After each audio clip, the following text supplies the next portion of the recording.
les béliers, j'espère que vous allez bien. Bienvenue dans votre guidance de février 2023. Votre énergie à l'année est celle du 2 d'épée et votre énergie de ce mois est celle de la reine de coupe. On en est là. Vous devez apprendre à vous protéger émotionnellement. Même si ce mois vous paraît rose, n'en oubliez pas moins vos limites pour que les choses continuent à être saines.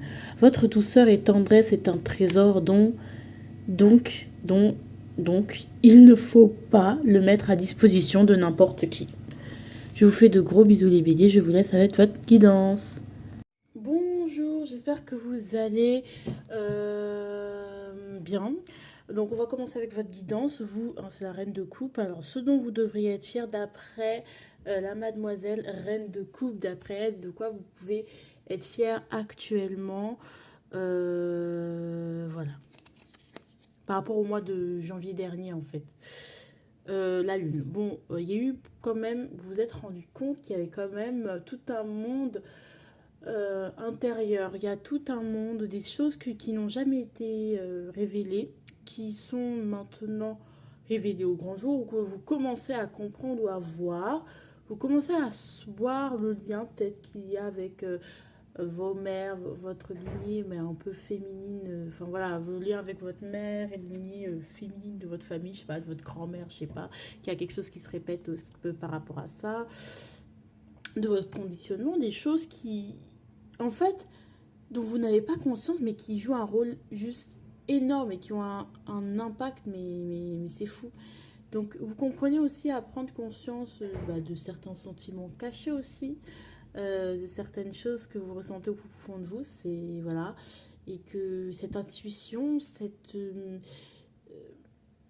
voilà, toute cette vie intérieure que vous n'avez pas, voilà quoi, peut-être que vous n'étiez pas très spirituel avant et que là vous commencez à peine à voilà à approfondir. Justement, il y a un approfondissement au niveau de votre monde intérieur, de ce que vous ressentez et vous comprenez beaucoup plus de choses par rapport à pourquoi vous donnez autant, pourquoi vous n'arrivez pas à ne pas mettre de limites.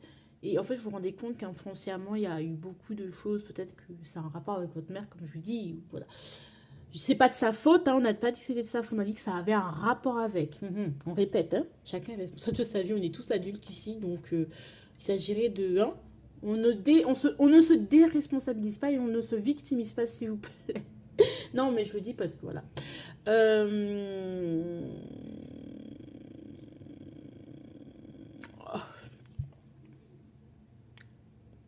Qu'est-ce que je suis en train de dire? Alors, la reine de coupe a un avertissement par rapport à à mars 2023. Non, pardon, à février 2023.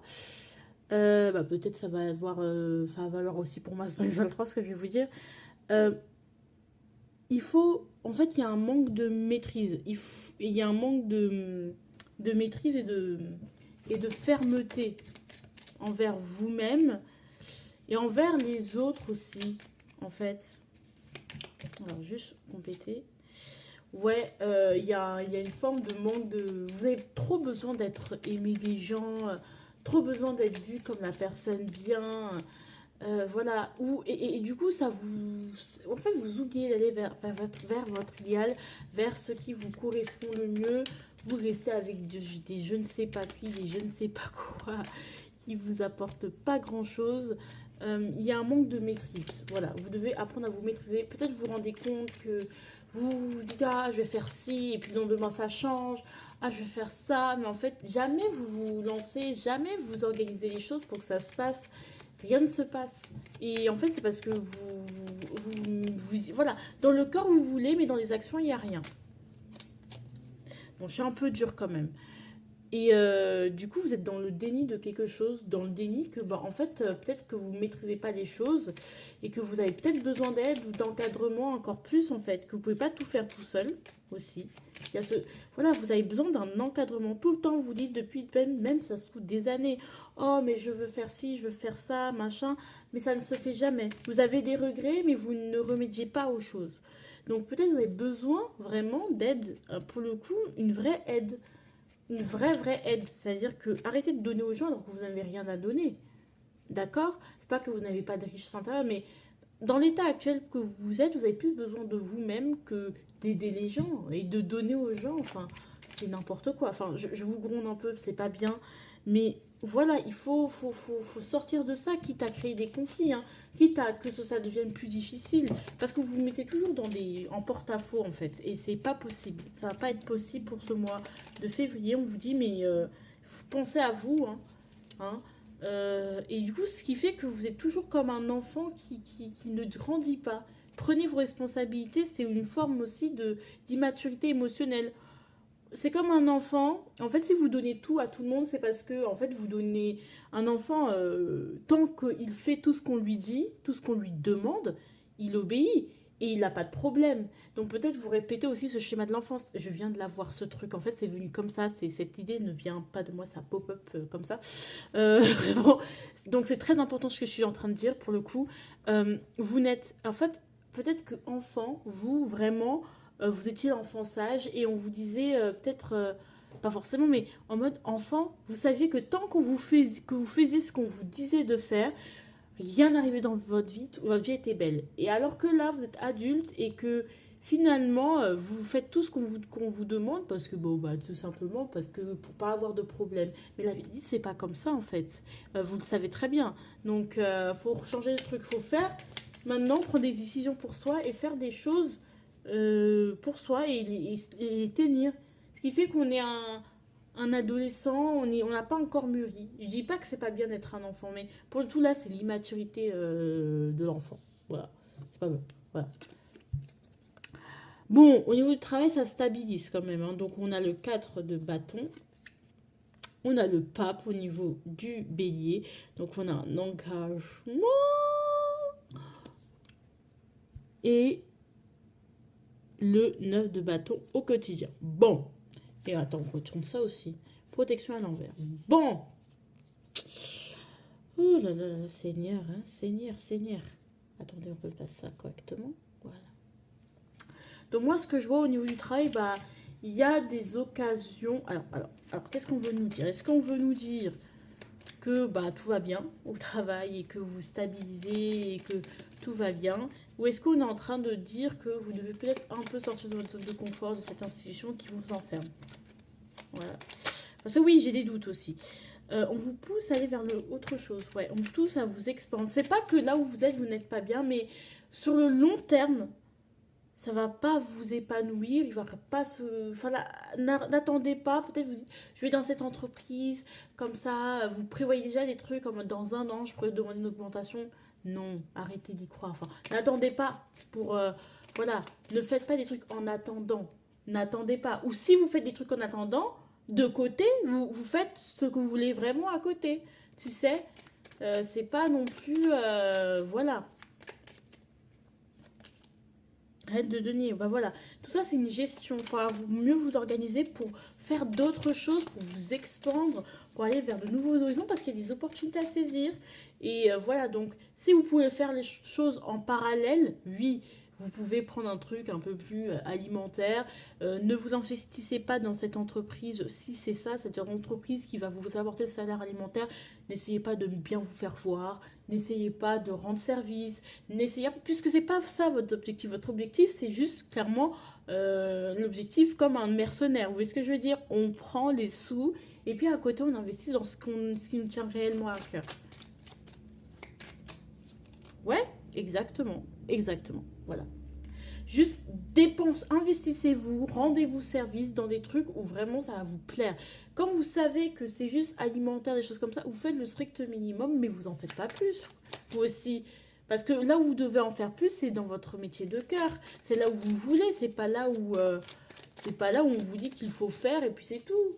Voilà, où il faut retrouver une forme de stabilité par rapport à son projet de peur, tout restructurer aussi, parce que encore une fois, c'est plus sous le coup du caprice de l'enfant, c'est-à-dire je fais ce qu'on me dit, mais non, fais ce que tu veux et organise-le un peu plus, de manière un peu plus mature, voire déchire la page et recommence tout depuis la base pour restructurer le truc, parce que il y a des choses qui doivent être abandonnées, des manières de faire, des détails que franchement tu peux abandonner, ça va t'alourdir, ça va te permettre de voyager ou de faire des choses bien. Malheureusement, on dirait que tu as peur de le faire. Tu te rends bien compte qu'il y a un truc qui... Voilà, le premier jet, il faut que tu comprennes que le premier jet n'est pas la forme définitive. D'accord? Voilà. Ici, au niveau du comment ça s'appelle du pape. Alors, vous voulez vous engager, peut-être on vous pousse, on met de la pression pour que vous vous mariez, pour que vous soyez avec quelqu'un, ou parce que vous restez avec quelqu'un parce que vous voulez faire les choses bien, vous engager, vous marier, une vie de famille, tout à fait lambda, tout à fait, voilà. Mais c'est pas parce que vous le voulez vraiment, mais c'est parce que non, pas parce que vous le voulez vraiment, mais c'est vraiment parce que il y a le poids des traditions et du coup, bah, on s'oublie, quoi. Et on vous dit que ça, vous n'allez jamais... En fait, peut-être vous voulez vous engager par sécurité ou rester avec cette personne par sécurité parce que ça fait longtemps, des choses comme ça. Mais on vous dit que si c'est ça votre motif pour rester avec une personne, bah franchement, voilà. Mais après, vous êtes comme déterminé. Il y a un but derrière. Mais non, on- il y a comme un côté un peu intéressé et que c'est pas là où vous allez vous sentir épaulé, aimé. Peut-être qu'il y en a il y a des personnes un peu vénales qui recherchent juste l'intérêt, la protection, quelqu'un de plus âgé, un mentor, un sugar daddy. Voilà, hein, un papy sucré avec plein d'oseille. Je suis vraiment méchante, hein, mais je sais, c'est ce qui me vient. Et le problème, bah, écoutez, c'est pas vrai là. Ou peut-être aussi dans votre, il y a un peu de paternalisme dans votre, comme vous êtes quelqu'un d'enfantin, hein, vous avez épousé quelqu'un de plus mature. Peut-être là, on part du principe là que tout va bien, il n'y a pas de problème, machin. Mais comme vous êtes quelqu'un d'enfantin, mais je pense que en vrai, il n'y a pas de problème. Vous avez un peu cette relation de, ça me vient en mode dominant-soumis. Mais comme des trucs BDSM et tout, genre un couple DS, des trucs comme ça, des couples DS et tout.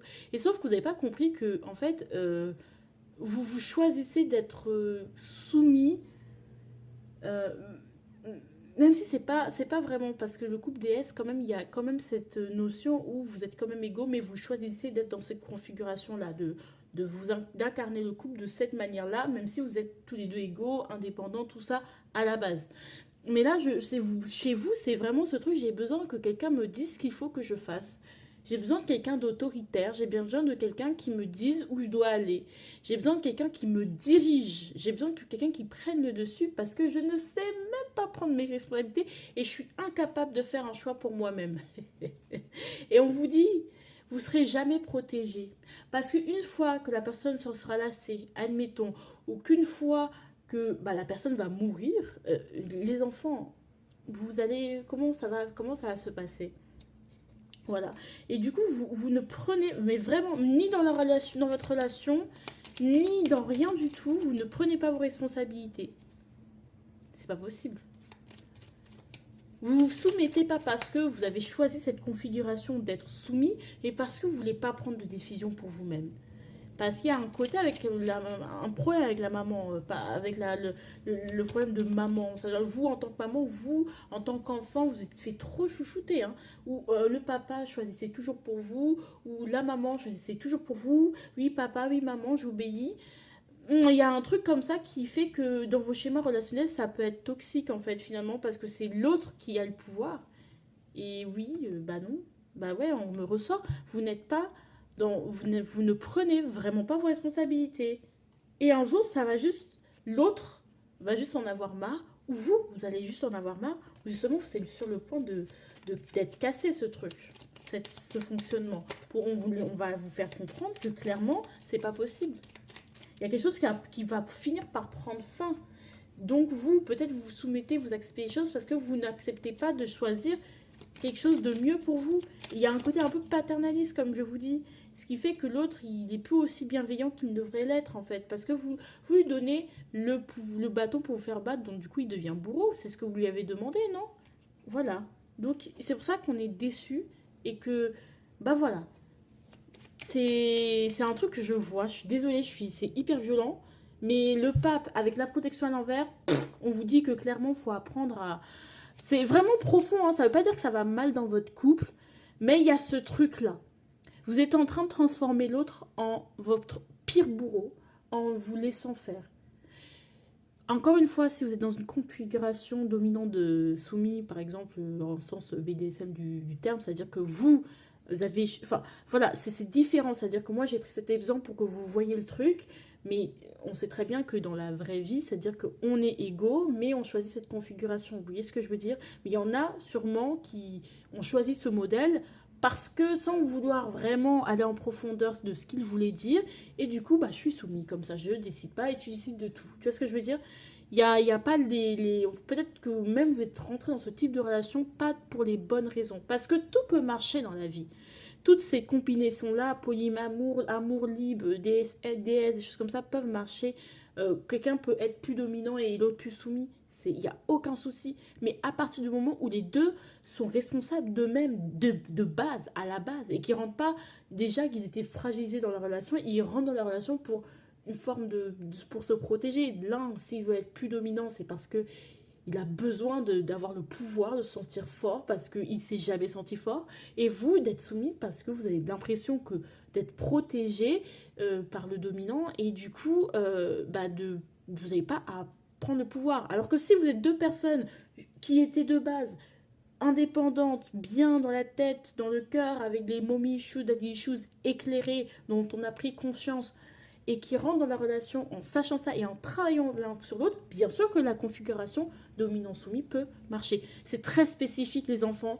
Voilà. Mais c'est vraiment pour que vous compreniez, en fait. C'est pas que je dis que vos choix de vie, c'est nul ou que ce genre de configuration est nul. C'est juste l'intention avec laquelle vous rentrez dans la relation lorsque vous choisissez d'adopter, d'épouser ce genre de configuration de couple.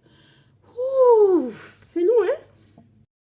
Dans votre quotidien, les béliers, dans mon engouement, j'ai oublié le 9 de bâton qui décrit votre quotidien. Donc, je préfère vous décrire la carte. Alors, moi, je l'ai complété avec la carte de l'empereur. Et on vous dit qu'on sait que vous avez perdu beaucoup d'énergie, que vous êtes fatigué. Il y a aucun problème, que vous traînez beaucoup de bagages derrière vous. Et qu'il y a quand même un passif et que c'est voilà, c'est compliqué. C'est un quotidien qui est très fatigant. Mais on va vous demander d'aller de l'avant et suivre la voie de la raison et faire les choses qui doivent être faites. On vous le dit, on vous encourage vraiment à le faire et de vous affirmer au quotidien, même si c'est fatigant, même s'il y a des fois tu te dis mais à quoi bon, mais vraiment affirmez-vous par des décisions, prenez des décisions et allez de l'avant, prenez. C'est pour ça qu'on va dans le sens où vous devez prendre vos responsabilités. Ouais, et c'est comme ça qu'il y aura une victoire derrière en fait. C'est que comme ça que vous allez réussir, vous allez vers votre réussite. Donc il faut quand même, hein, voilà. Je vous laisse avec la psy-gestion du mois. Alors, méditez. On vous dit d'arrêter de méditer hein, parce que vous êtes trop passif. Beaucoup trop passif, les enfants. Vous en faites trop pour les autres, mais parce que vous voulez éviter de penser à vous. C'est un truc de fou. Ah oui, ah, on vous dit non. De toute façon, il faut que... C'est trop lourd. Ça va pas vous apaiser. C'est pas suffisant, ça va pas vous apaiser la méditation. Je pense que pour le coup, voilà. C'est ça qui va vous apaiser, c'est de passer à l'action et de prendre conscience sur ça. Et je pense même de travailler sur une grosse thérapie parce qu'on a quand même la lune qui est là et c'est important. Vous n'êtes pas fou, mais voilà quoi, c'est important. Alors, on vous dit qu'au début du mois, encore, le 6 de Paquin à l'envers. Soit le 6 de denier à l'envers, vous allez vous rendre compte que finalement, dans cet échange, dans cette configuration, dans ce que vous avez décidé, peut-être que vous avez même décidé, viens, on reste ensemble, parce que moi, en tant que femme ou en tant qu'homme, je suis pas assez protégée. Et puis moi, en tant qu'homme, on va prendre la femme qui a besoin d'aide. C'est-à-dire que, bon, voilà, là, j'ai 100 hommes à mes côtés, j'arrive pas. Et moi, 100 femmes à mes côtés, j'y arrive pas parce que, voilà. Et vous mettez ensemble, et en fait, vous allez vous rendre compte que, en fait, vous allez sortir perdant de cet échange. Vous ne sortez de cet arrangement bizarre là, un peu bizarre, de cet arrangement, vous n'allez pas sortir gagnant. De tous ces arrangements que vous faites au boulot, que tout ça là, vous n'allez pas en sortir gagnant. Vous voyez les choses avec intérêt, mais c'est vous qui allez perdre. Vous faites des choses avec intérêt, mais vous allez finir, comme vous êtes un peu people pleaser, vous allez forcément vous sacrifier.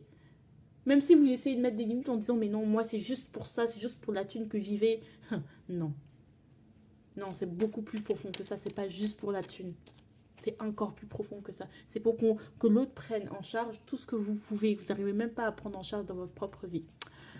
Voilà, voilà. Et donc, ça va être ça au début du mois. Vous allez vous rendre compte que, not a good thing to do. Et vous allez vous sentir abusé, désabusé. À la fin du mois, enfin, Mazel Tov, vous allez comprendre que il faut combattre ces démons-là.